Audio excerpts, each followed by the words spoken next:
আসসালামু আলাইকুম। বেড়ানোর এই জার্নিতে এখন যাচ্ছি লাস্ট স্টেশন আমার মায়ের বাড়ি। শাশুড়ি মায়ের থেকে বিদায় নিয়ে যাচ্ছি মায়ের কোলে।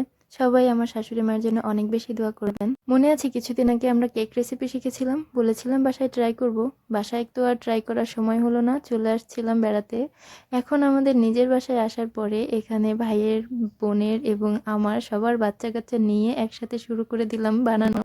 সবাই অনেক বেশি খুশি এবং এক্সাইটেড। এখানে ভাইয়ের মেয়েটা আসছে আমাকে হেল্প করতে। সে বলছে, মামুনি আমাকে দাও, আমি ডিম ভাঙবো। তো সে আমাকে ভেঙে হেল্প করছে, আমি বাকি কাজটা করে নিচ্ছি।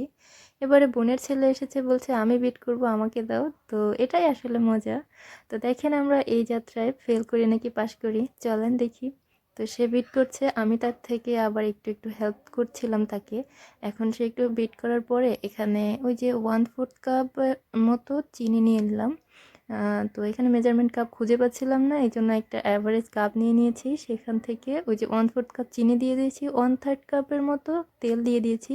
আর সে তো বিট করেই যাচ্ছে করেই যাচ্ছে। শিখেছিলাম 2টা ডিম আর হাফ কাপ আটা। তো বাসায় যেহেতু অনেক মানুষ, চিন্তা করলাম আচ্ছা 1 কাপ দিয়ে বানাই আর ডিম একটা বাড়িয়ে দেই। তাই 3টা ডিম দিয়ে 1 কাপ আটা দিয়ে বানানোর চিন্তা করেছি।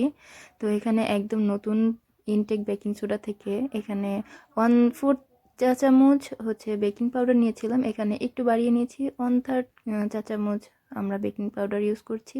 আর এই যে 1 কাপ আর 1 কাপ মানে 2 কাপ মতো হচ্ছে আটা দিয়ে দিলাম। এবার হচ্ছে চেলে নেব। যদিও প্রথমে আমরা চিন্তা করেছি 1 কাপ দিব, পরে পরিমাণ দেখে মনে হচ্ছে এতে হবে না, এই জন্য আরও 1 কাপ দিয়েছিলাম। মনে হচ্ছে প্রথম ভুলটা এখানেই হয়েছিল। তারপরও আপু বলেছিল যে আপনাদের যদি মনে হয় যে আটা বেশি হয়েছে সেক্ষেত্রে লিকুইড দুধ দিবেন। তো ওই চিন্তা থেকে আমরা আরও 1 কাপ আটা বাড়িয়ে দিয়েছিলাম। তো এরপরে ওই যে আপুর সেই আমাদের বিখ্যাত অরেঞ্জ অরেঞ্জ ফ্লেভারটা দিয়ে দিলাম। অরেঞ্জ ফ্লেভার তো না, ডাইরেক্ট অরেঞ্জ দিয়ে দিয়েছি। এরপরে হচ্ছে মাখানোর পালা। আপুকে যেভাবে দেখেছিলাম ওইভাবেই মাখাচ্ছিলাম, কিন্তু আমাদের হচ্ছিল না, কারণ হচ্ছে আটা বেশি হয়ে গিয়েছিল। তো তারপরেও ট্রাই করলাম। তো আমাদের এখানটায় ভুল হয়েছিল, তবে একদম ভুল হয়নি। তারপরে আমরা এই যে দুধ নিয়ে আসলাম, নিয়ে এসে ট্রাই করলাম অনেক বেশি এরকম মাখানো ট্রাই করলাম। আমার মনে হয় এখানে ফর্মটা ভেঙে গেছিলো, যার কারণে আমাদের একদম মানে পাস করতে করতে করি নাই, কেন জানি না। তো মানে 33, তো 33-এ পাস, আমরা 32 পেয়েছিলাম, 33 আর পাইনি। তো যাই হোক, এরপরে ট্রাই করেই যাচ্ছিলাম, দেখা যাক কি হয়, এখন ফেলে দেওয়া তো আর যাবে না। ওই জন্য লাস্ট ট্রাই চলতে আছে। মেয়েটা আবার চেক করে দেখছে, তো দেখলো, বললো অনেক ইয়াম্মি। আচ্ছা যাই হোক, পরে তো আমার বড় ছেলে সে আবার আমাকে হেল্প করছিল।